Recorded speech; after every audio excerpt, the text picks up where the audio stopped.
With Lululemon, the real gift happens when they're living in it. When you give them the softest loungewear set, the real gift is this. And this.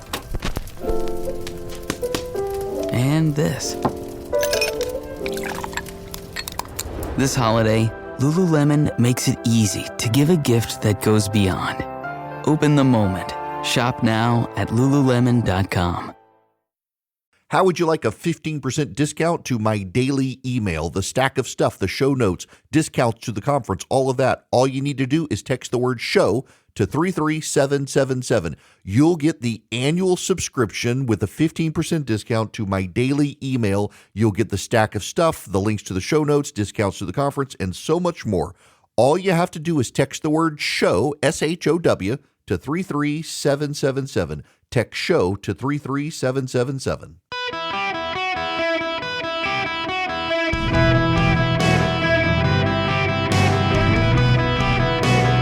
Welcome to the Eric Erickson Show podcast, Hour 2. Ladies and gentlemen, boys and girls across the United States, I'm delighted to have you with me. The phone number is 877-973-7425. Should you wish to be on the program, I would be very happy to have you. I have a lot of stories that I have to weave together at this moment because they all play together. And you need to know about them. I must begin with the bomb hoaxes in Springfield, Ohio. If you did not hear Governor DeWine's press conference, turns out that the bomb threats to the local schools and City Hall and others in Springfield, Ohio, were foreign-based hoaxes. Now, I need to step back to the Mueller investigation. The Mueller investigation came from the allegations about Donald Trump related to the Steele dossier and other things. He was the special counsel brought in, and here's the thing. What the left and the media and the Democrats have tried to avoid grappling with is what Bob Mueller showed pretty decisively, is that the Russians weren't trying to get Donald Trump elected in 2016. What the Russians were trying to do was sow discord in this country so that the left and right would be at each other's throats. And that if we were turned inwardly, looking at each other as the enemy, we would ignore what the Russians were doing abroad. And to this day, the Russians and outside foreign agitators are trying to sow discord in this country in the run-up to the election. It has nothing to do with about picking a side. It has to do with making Americans fight each other ever more viciously. It turns out that the 30 bomb threats were foreign-perpetrated hoaxes in Springfield, Ohio, according to Governor Mike DeWine. Many of them from the same country. He did not say what country that was.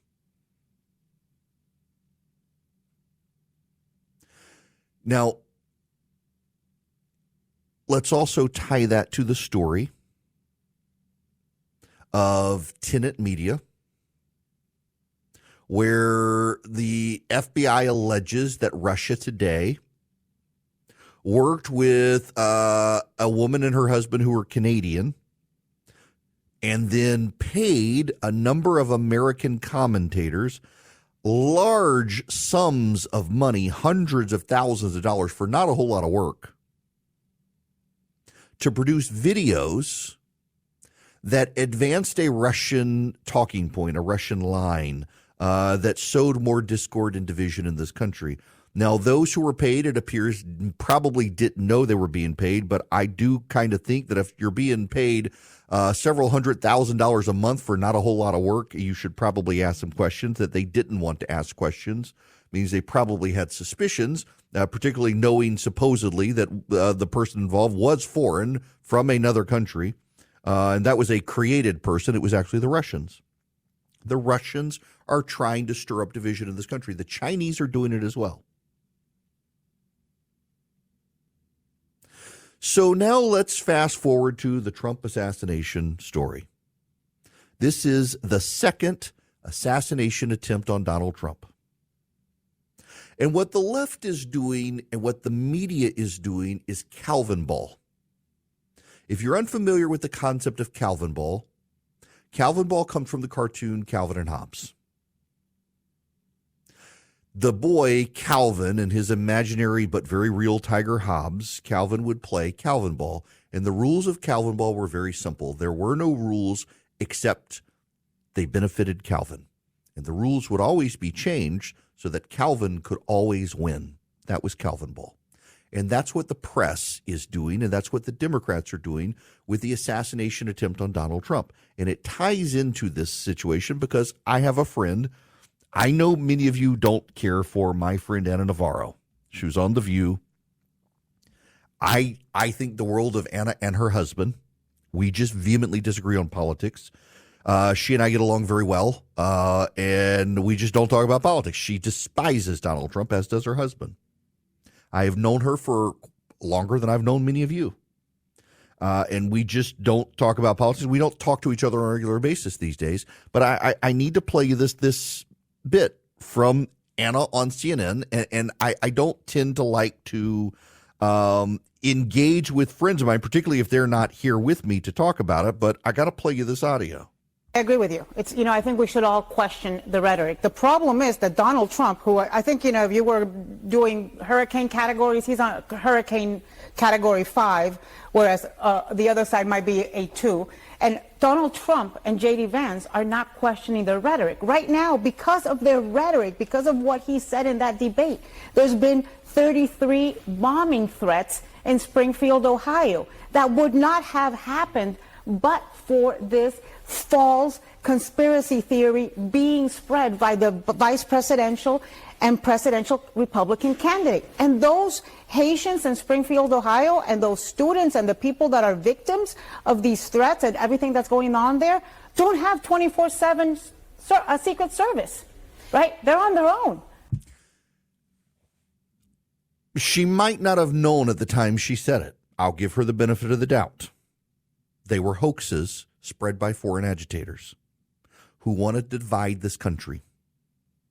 And to her point, she wants to categorize the rhetoric of Donald Trump and J.D. Vance as a Category 5 hurricane and maybe the other side a Category 2. I would tell her that I think the other side is a Category 5 and that instead of trying to hold the other side accountable, it's time to hold your own side accountable. I mean, this is always my frustration with people in the media who they're not on my side and they want to hold my side accountable. They never want to hold their side accountable.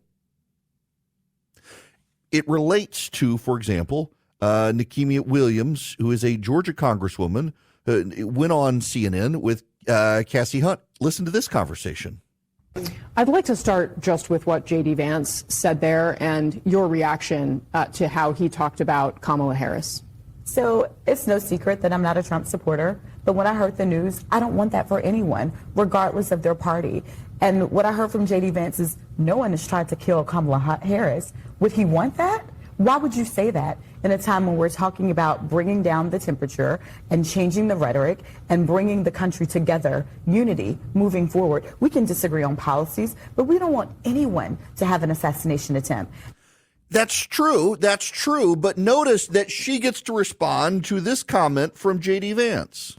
You know, the big difference between conservatives and liberals is that no one has tried to kill Kamala Harris in the last couple of months, and 2 people now have tried to kill Donald Trump in the last couple of months. I'd say that's pretty strong evidence that the left needs to tone down the rhetoric and needs to cut this crap out. Somebody's going to get hurt by it, and it's going to destroy this country.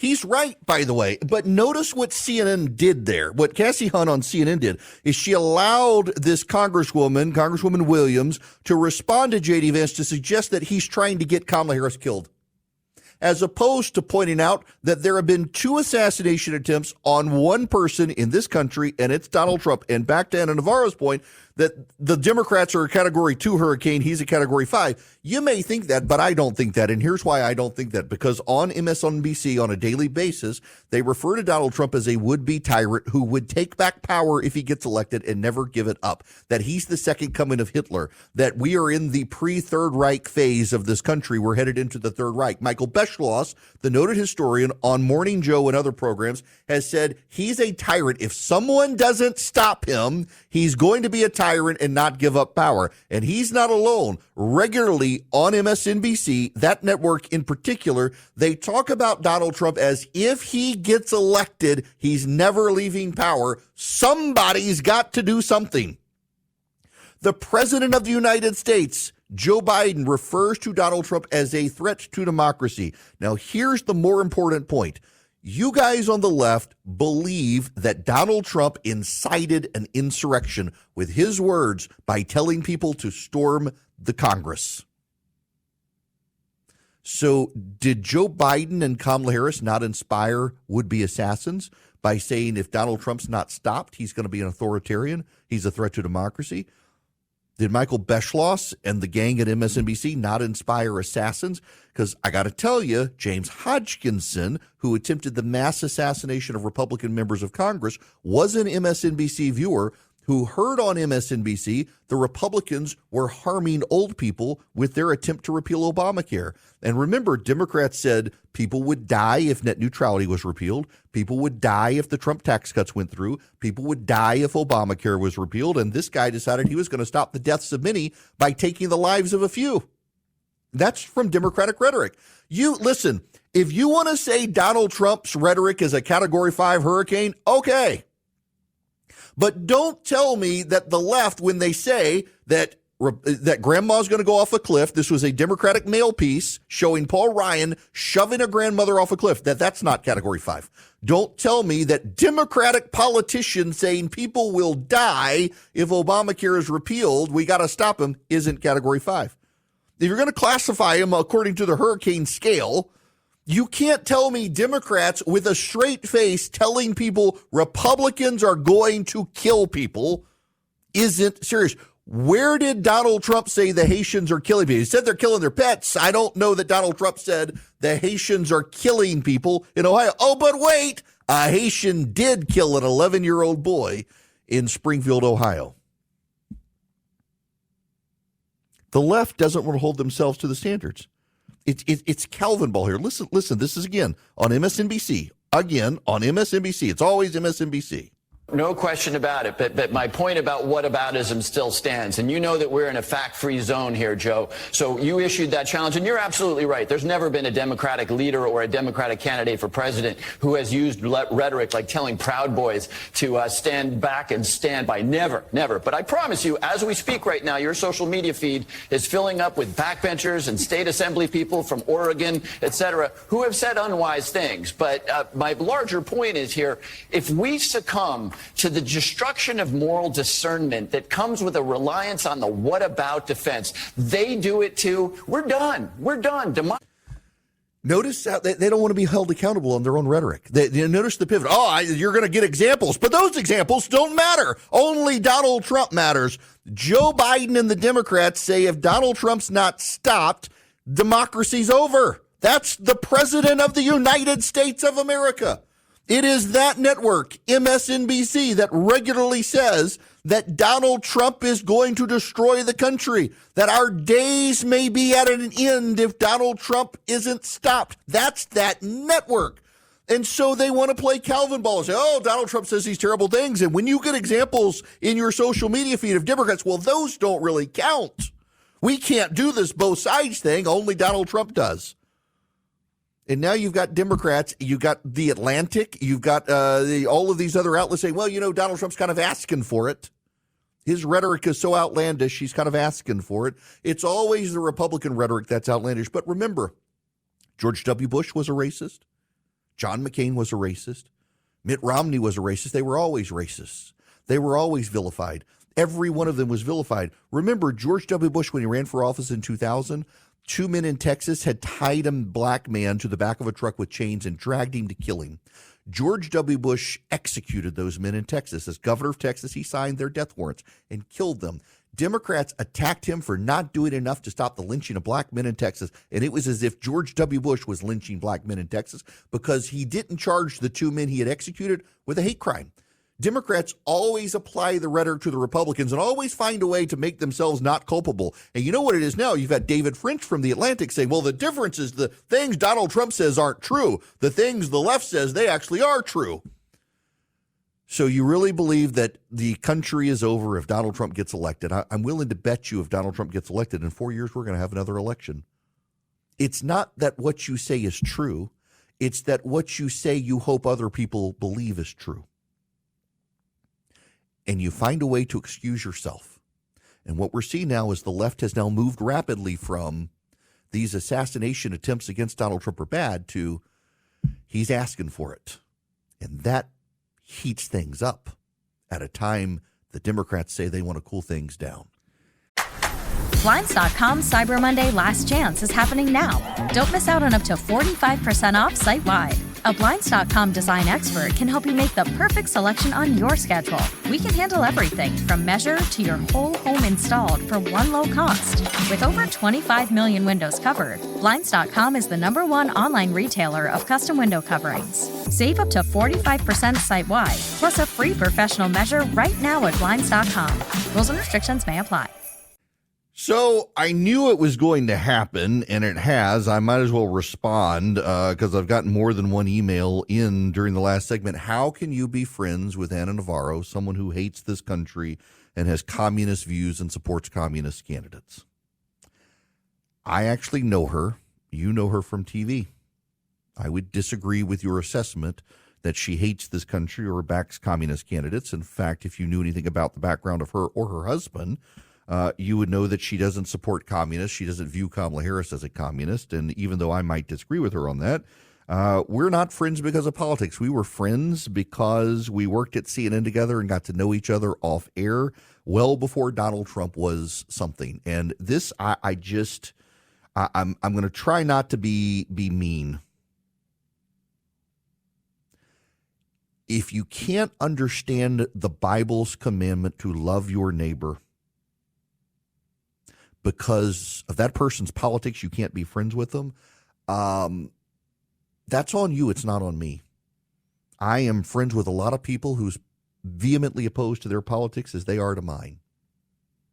But I have read the love your neighbor line in the original Greek. There are no footnotes, carve-outs, caveats of you can exempt them based on their politics. You can hate them based on their views, based on their sexual orientation, based on their whatever.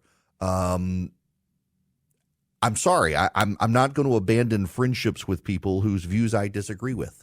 I'm just not going to do that. I am a more well-rounded person because I have to find a way to navigate around people whose views I disagree with to maintain friendships. And I think the world of many people I disagree with. If you don't understand that, I can't explain it to you.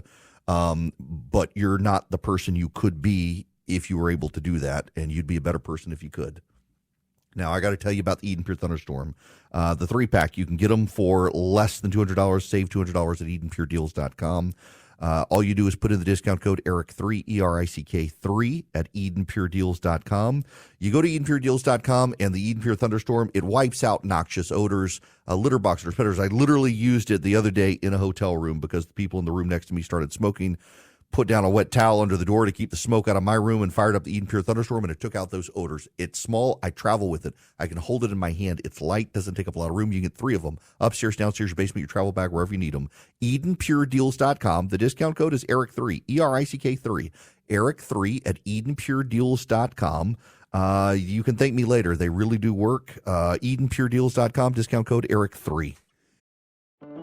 This episode is brought to you by Amazon Prime. There's nothing sweeter than baking cookies during the holidays. With Prime, I get all my ingredients delivered right to my door, fast and free, no last-minute store trips needed.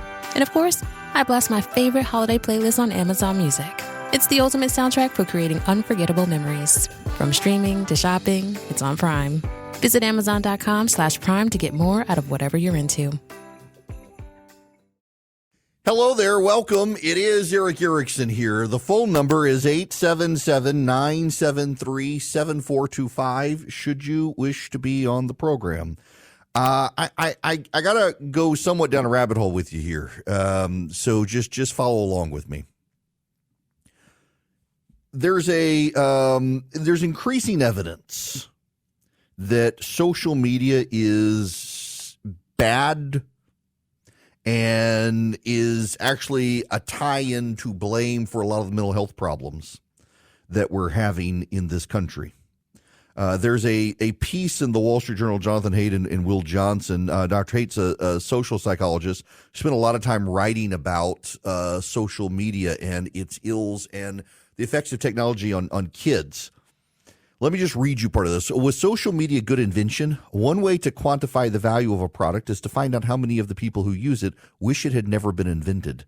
Feelings of regret or resentment are common with addictive products like cigarettes and addictive activities like gambling, even if most users say they enjoy them. For non-addictive products, hairbrushes, say, or bicycles, walkie-talkies, or ketchup, it's rare to find people who use the product every day yet wish it could be banished from the world. What about social media? They achieved global market penetration faster than almost any product in history. The category took hold in the early aughts with Friendster, MySpace, and the one that rose to dominance, Facebook. By 2020, more than half of all humans were using some form of social media. So if this were any normal product, we'd assume that people love it and are grateful to the companies that provide it to them, without charge, no less.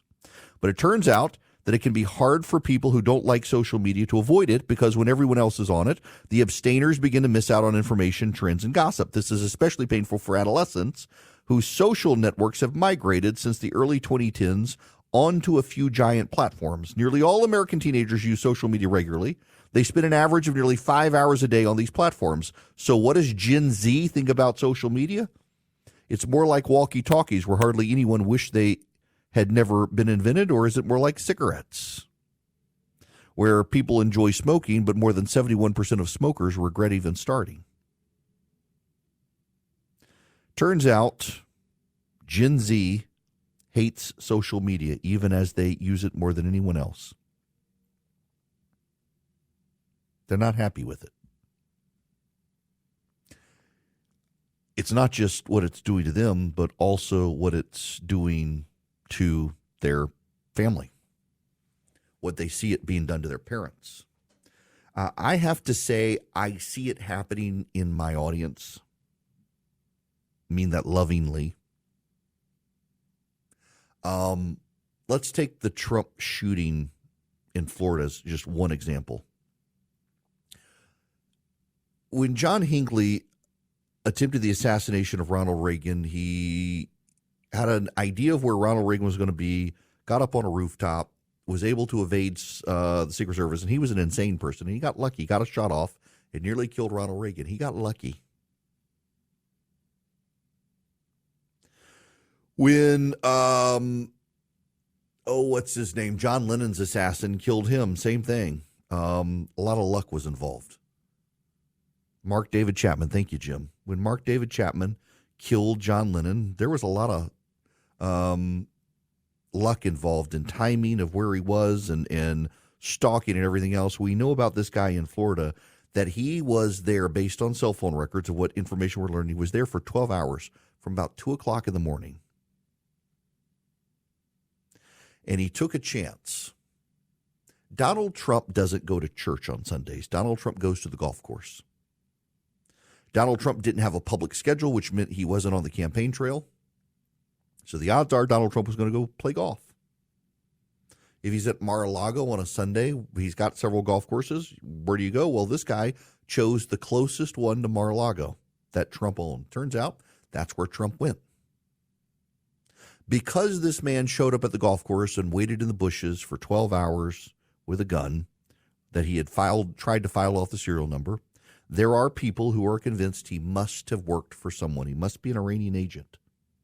What we know about the man is that he was a crazy person who had driven his Nissan Xterra down from North Carolina carrying a gun across state lines. We don't yet know where he got the gun. People are already speculating. It probably came from some government agency. Might have come from some forwarders. Maybe he was working with Russians, or maybe he stole the gun. Maybe even though he was a felon, he had it and refused to surrender it, said it had been lost in a boating accident like so many conservatives say they're going to do. We don't know. But he sat in the bushes at the golf course closest to where Donald Trump was, hoping that Donald Trump would come. And people have concluded, well, he must have been tipped off. Someone must have told him, or he got lucky, like John Hinckley, like Mark David Chapman, like so many other would-be assassins. They got lucky. He took a guess. Crazy people can make educated guesses. Donald Trump's not going to go to church on Sunday. He goes and plays golf on Sunday when he's not on the campaign trail. Which golf course do I think he's going to be at? Maybe the one closest to his house. I'm going to wait in the bushes there and see if he shows up. But people want to make simple things more complex these days, and they want to make complex things very simple because they have to have all the answers and they have to rationalize it. And that's one of the things that comes out of in the surveys of social media is because we live in a 24/7 news cycle, people are less likely these days than ever in the past to accept that some things don't have answers. Everything's got to have an answer. Not only does everything have to have an answer, everything must also be rationalized. And where we are as a society now is conspiracy has become the new witchcraft. In the 16 and 1700s, in the 1500s, things that could not be explained were explained as demons or witches, magic. And now, in the absence of answer, it must be conspiracy of the government, of corporation. The government and corporations, foreign actors, they've become the new witches. They've become the new witchcraft. They've become the new demons. People just can't accept in a 24/7 news cycle where we seem to know everything about the atom, we may not be able to ascertain someone's motivation for doing something. Therefore, it must be a government plot. Therefore, it must be a conspiracy. Therefore, it must be sinister. Therefore, it must be bad. And sometimes you just don't know the answer. Or sometimes you have a theory about things and you are confronted with evidence that your theory is wrong. So instead of reassessing your theory, because we're not allowed to be wrong. In this country, we're not allowed to be wrong. In Western society, people have thought, particularly people on social media, you're not allowed to be wrong, so it must be something else. So Kamala Harris outperforms Donald Trump, and Kamala Harris is a vapid dimwit. We all know she's a vapid dimwit, so how could she get the better of the man you've always assured yourselves is a genius? Well, ABC must have given her the questions in advance. The oh-so-difficult questions of Kamala Harris, what's your economic plan? The oh-so-difficult questions of Kamala Harris, your opponent sucks, tell us why. The oh-so-difficult questions of Kamala Harris, what are you going to do about global warming? The oh-so-difficult questions of Kamala Harris, your opponent put 3 justices on the Supreme Court who got rid of Roe v. Wade. What do you think about that? The oh-so-difficult questions of Kamala Harris, can you tell us as president, why will your poop not stink? The oh-so-difficult questions. She must have been fed the questions in advance. And oh, hey, here's an affidavit full of grammatical errors and misspellings where every piece of information that could identify it is redacted, so it must be true. It must be true because I can't acknowledge that Kamala Harris did well. It must be a conspiracy. She must have been wearing speakers in her ears to feed her the answers because there's no way she could give such shallow, vapid, unchallenged answers. Someone must have had speakers in her ears. Everything's got to be a conspiracy. It's the new witchcraft. It's no different from the people in the 15 and 1600s who couldn't acknowledge themselves to be wrong about something or couldn't acknowledge they didn't know, so they had to say it was witchcraft. They had to say it was the demons. They had to say it was the full moon with Mercury rising through the Aquarius, the Gemini, whatever convoluted answer they would give. We're back to an age of metaphysics because we live in an age where everything is known.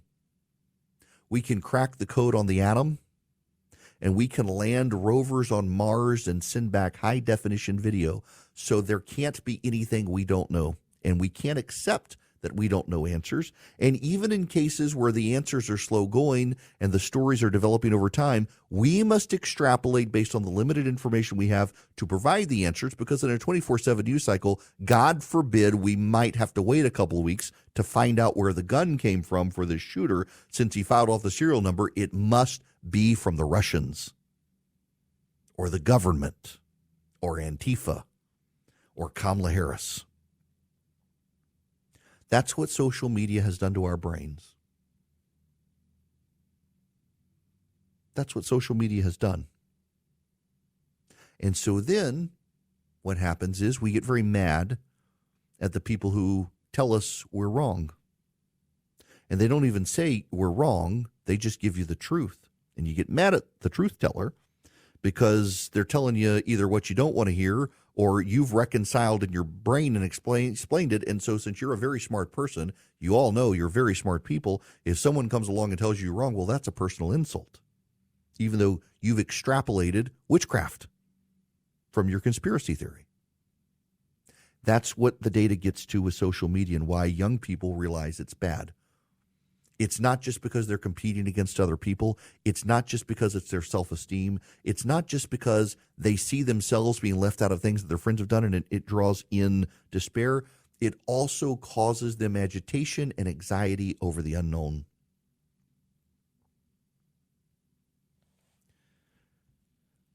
This back to Jonathan Haidt.